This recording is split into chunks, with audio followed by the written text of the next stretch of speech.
Rees Mogg, it's been reported that Brexiteers celebrated the defeat of Theresa May's deal last night with glasses of champagne at your London townhouse. Is that true?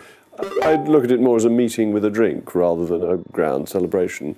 It was just people coming around after the vote to have a drink and discuss what the next steps are, which is, I think, the most interesting part of it.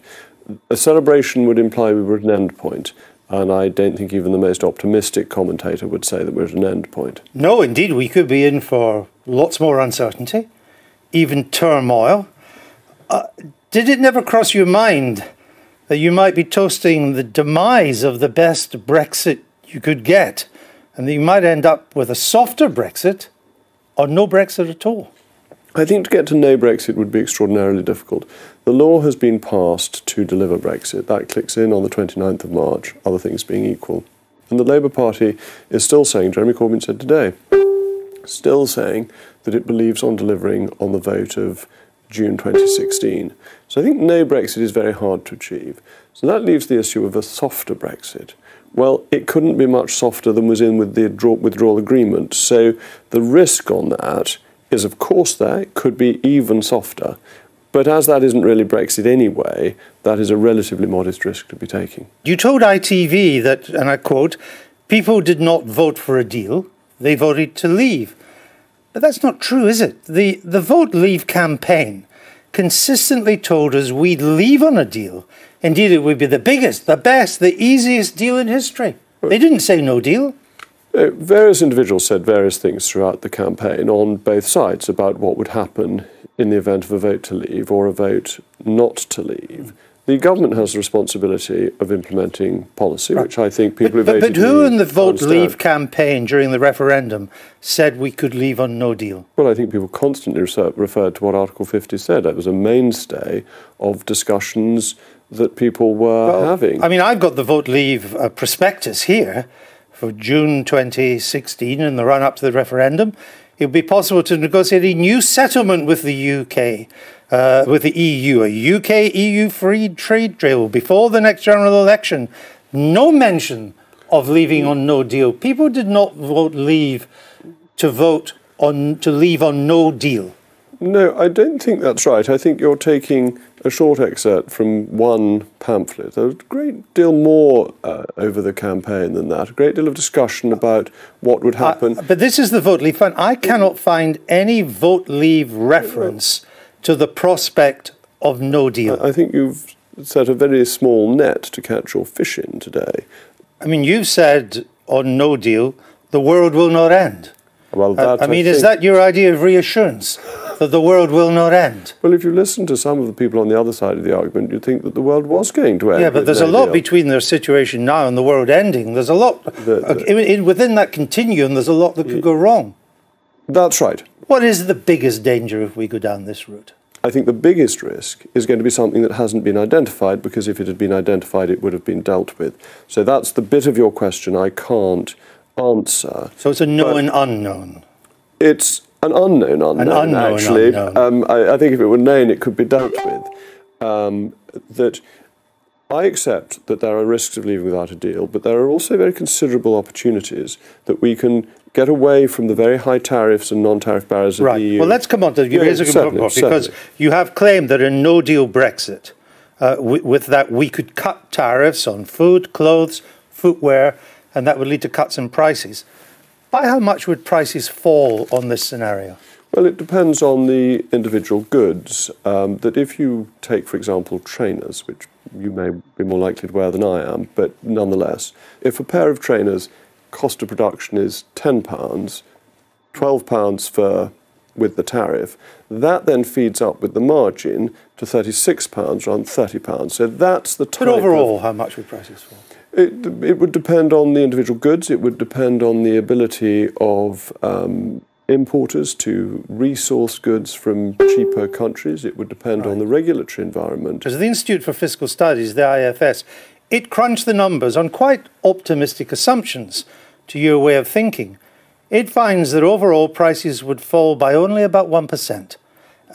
And that's hardly transformative, given that It doesn't even reverse the 2% rise in prices since the fall in sterling after the referendum. So it's no big deal, is it? Well, we'd have to see what happened to sterling at the point at which we leave and things are settled. The uncertainty around the UK economy. But it's already fallen, and that's added to prices, and a cut in tariffs wouldn't compensate. But it's been a boost to for that. Our exports. In some areas, the tariff declines are very significant, and the IFS is making, I think, limited assumptions on the changes of behaviour that you would have with the lower prices. It's assuming that all tariffs would be abolished. But you've also got to deal with non-tariff barriers as well. And those feed in together, because if you don't change the non-tariff barriers, you don't necessarily give the access but the tariffs to are the ones that you goods. can calculate. Non-tariffs, as you know, can be more difficult to deal with. The IFSF assumed that all tariffs would be abolished. Would that be your intention under a no-deal Brexit? If it were up to me, my policy would be on the very first day after we'd left to remove all tariffs on all goods not produced in any quantity in the United Kingdom. If we were to cut all or most tariffs unilaterally, why would other countries want to do a free trade deal with us? They would have get their free entry to Britain. Why would they bother? Why would they bother? Because all the economic evidence is that cutting tariffs unilaterally and non-tariff barriers benefits your economy regardless of reciprocity. So why bother with a trade deal? Trade deals may open up other people's markets, but one of the best ways of opening up other people's markets is saying, we're going to open our market to you. But our market would be opened up. That's right. Give me an example of which a free trade's been done in which one side already had its borders entirely open and the other didn't. Well, that's not where the world's been starting from, because the post-war experience has been of very high tariffs. So there is not an example?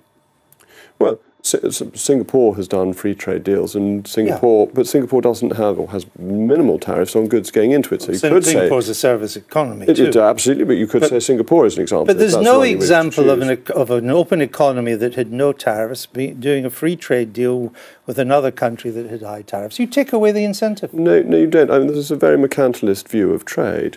That has historically proved to be incorrect. That if doesn't stop government holding it. Mr. Trump has that view. Yeah, I think the French have often had that view. Emerging markets have had that view. They may be wrong or right, but if you cut our tariffs to zero, you take away any incentive for someone to do a free trade deal. But every country that has cut its tariffs has benefited economically, regardless of whether it's done it both ways round, because you reduce the cost for consumers, you reduce the input costs for producers, and you concentrate on doing things that you're good at, your comparative advantage. And this is one of the real advantages of Brexit. Trade deals are a bonus if you can get there, but actually the ability to cut your tariffs and open up your economy is extremely beneficial. You think we should be doing a Canada-style free trade deal with the EU?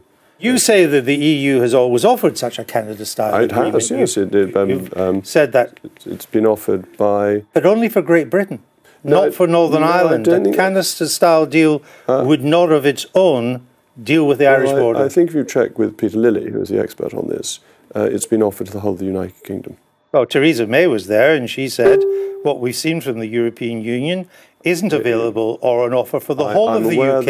It's only on offer for the Great Britain. Northern Ireland would be carved out. Prime Minister was in the room when that was offered. No, it was offered publicly. It wasn't just offered privately. And the public statements seem to indicate it's offered for the whole of the United Kingdom. The EU's free trade agreement with Canada, which it has, which you've often cited, it still involves physical checks at the border.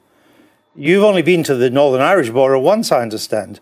You suggested people could be, quote, inspected at the border as they were during the Troubles. No, that was to do with a security question. You don't really understand much about this border, do you? No. You're cavalier with it. No, not at all. You're quoting from something that was clipped from an answer to a much longer, more detailed question. The issue with inspection at the border is that in the deals that we do with other countries, or even with countries where we don't have deals, there are minimal inspections nowadays. Ireland, for example, inspects 1% of non-EU goods going into it. It's not as it was in the old days when every single lorry load of goods was inspected. But you said we would have the ability, as we had during the Troubles, for people to be inspected. These are your words. No, what you need to look at is the full quotation. What I was being asked about was if we had disorder, what would you be able to do at the border? And it's simply been clipped to make it look as if I'm talking about something else. You and your allies, I would suggest, you shot your boat by trying to topple the Prime Minister prematurely in December, didn't you? I mean, now her deal has gone down to catastrophic defeat. She's much weaker. You should have waited. Well, actually, if you look at the numbers who voted against the deal yesterday and the numbers who voted against the Prime Minister in the vote of confidence from the Conservative benches, they're almost identical. So I don't think anything has changed in that sense. You don't think that a challenge now, you're not allowed to do it, but a challenge now would have a better chance of success than you had in December? I think it would have been too late. Too late? There simply isn't the time now. So the timing of the challenge we brought last year was determined essentially by working backwards from the 29th of March. Well, there can't be another Tory challenge of confidence until December of next year. Mrs May is still leader. But there could be another vote of no confidence in the Commons as a whole. We've had one. There could be another one. If in the consultations Mrs May has said she's now going to make to try and get her deal back on the road again, if she leaned towards some kind of customs union or explicitly ruled out no deal, would you contemplate supporting a no-confidence motion in the Commons? No. Do I want, if Theresa May went down this route, a very bad deal delivered by her or an even worse deal delivered by Jeremy Corbyn? So, of course, I would rather have a Conservative government doing it, and therefore I will back the government in a no-confidence vote. So the message to Theresa May tonight is that even if she tilts towards an even softer Brexit, as it would be in your mind, towards a customs union, more realignment, you may not like it, but she need not fear that Jacob Rees Mogg would side with a no-confidence motion. I'll be completely clear. I will not vote against the government in a no-confidence even if vote. she moves in the direction of a customs union? Even if she stands on her head on the dispatch box and says that she thinks we should have regulatory alignment, I will not vote in no-confidence against her to put a Marxist into 10 Downing Street. I'm a Conservative. Jacob Rees Mogg, thank you. Thank you. Andrew talking to Jacob Rees